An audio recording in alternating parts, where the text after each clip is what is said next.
Hello. Thank goodness I'm not sharing a talk. This is how I articulate my ideas. I put them into poems and I hope that they make sense. The first poem that I'm going to be performing for you, it's a poem titled Stompies. And it's a poem that I was asked to write in response to a particular area in the northern suburbs. And it is for mothers who birth black sons and send them out into a society that still does not value their skin.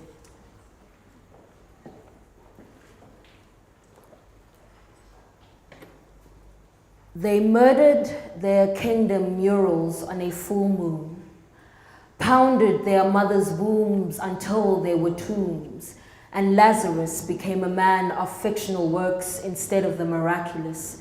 They sent their sisters spiraling through trafficked, missing, naive black sons ingested infected dumplings for bread and blood for gravy.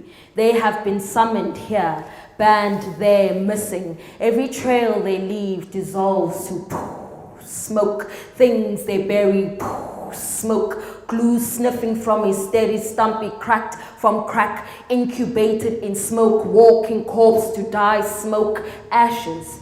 Unofficial metaphor for a black son. When asked, hey yo, what do you want to be when you grow up, son? They sigh, smoke, answer, not a human being.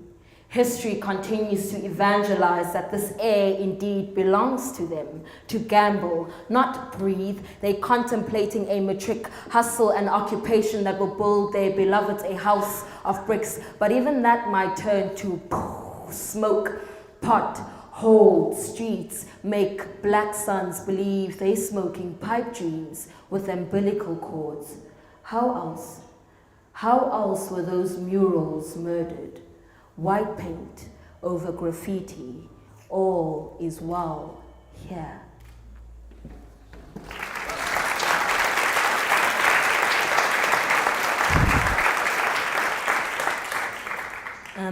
You're not obliged to clap. You don't have to, just because you're at TEDx.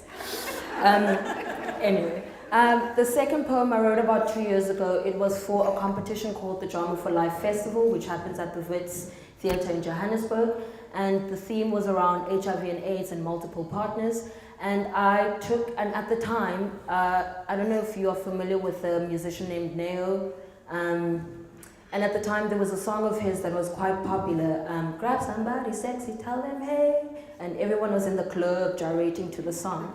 And so I kind of took that number because that song amongst others spoke to how there's a lot of, well, that song with many other things, there's a lot of subliminal messaging behind a lot of the stuff that we see and a lot of the stuff that we hear.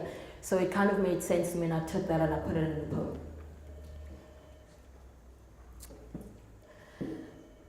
Grab somebody sexy, tell them, hey, give me everything tonight. Give me everything tonight. For all you know, we might not get tomorrow. Let's do it tonight. Tie a noose around it. Let your inner dirt and grime hang. Suspend appliance cords from collars in hopes that suicide will be more than just attention seeking. Tie a piece of rubber to formalize the corpse's appearance. When you're tired of being a one night this, a once off there, and a oh, them. Blemished by soul ties. Sounds sexy, doesn't it? Like it could be the title of a Marvin Gaye number. So jam, till every blood cell is hammered. A ballad composed with just enough ums of sweet nothings. An arrangement of smooches which begin on the lips and cues those to follow to your inner thighs. A base with a questionable foundation. Make up the intimacy when into me he claims to see. Your love kneeling at the altar of a self-proclaimed God who does not see love as holy. Doubts scratch on the vinyl of your fears, hack as if they have been overplayed. You acquire a taste for a different melody, where inverted commas hug deep, meaningful lyrics. Because the truth is, we only remember catchy, shallow choruses. So when they sing about protection and tune us about being cautious, there's something about the verses that makes the subconscious really nauseous. I only have a certain appetite that a particular diet can appease. Only sticking to one meal when I can have 3 later makes food poisoning the demon of me. We turn up the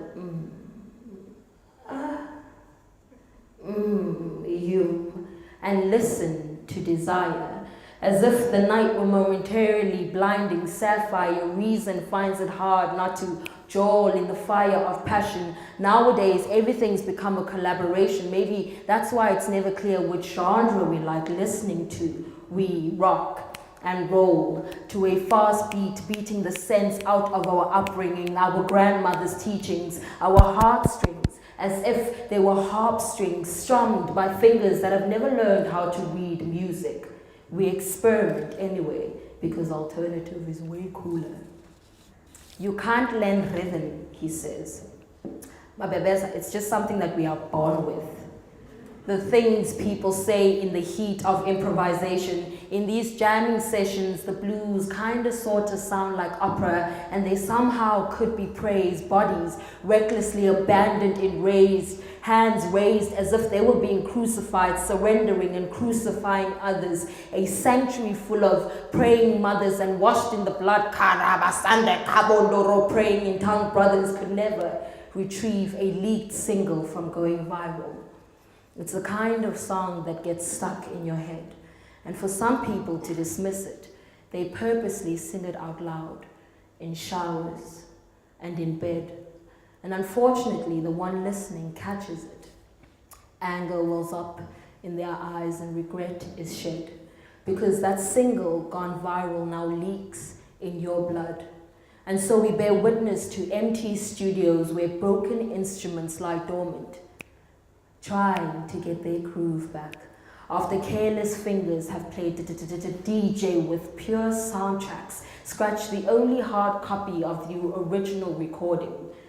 When they sang about protection and tuned us about being cautious, we should allow those verses to make the subconscious become really nauseous and vomit out that line from that god-awful chorus. We might not get tomorrow.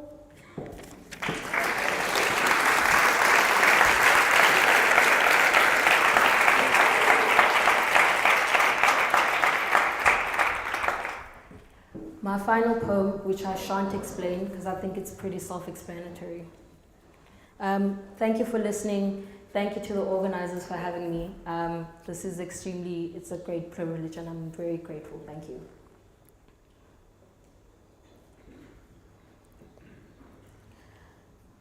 Undoing the hem of my bruised dress with blunt scissors, neatly cased delaria and common sense, I often wondered, tearing the fabric between my fingers, I'm well acquainted with cold basements, winking at the ceiling, squeezing damp swabs between the creases, dripping of healing and apology.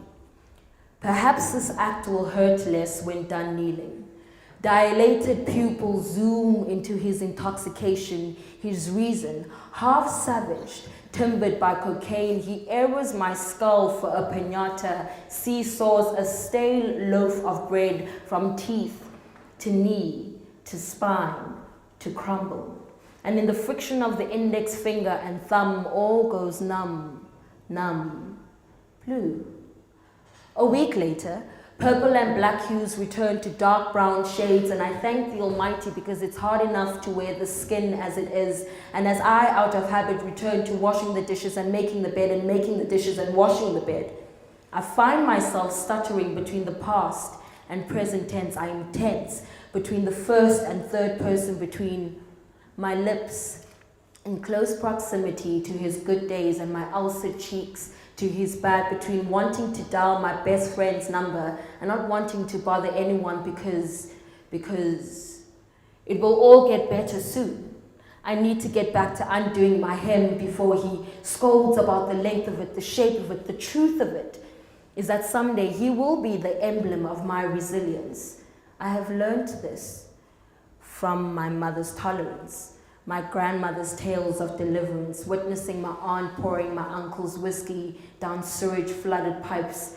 And I often wondered, what has taught these women that it is easier to bear than to walk away? Thank you.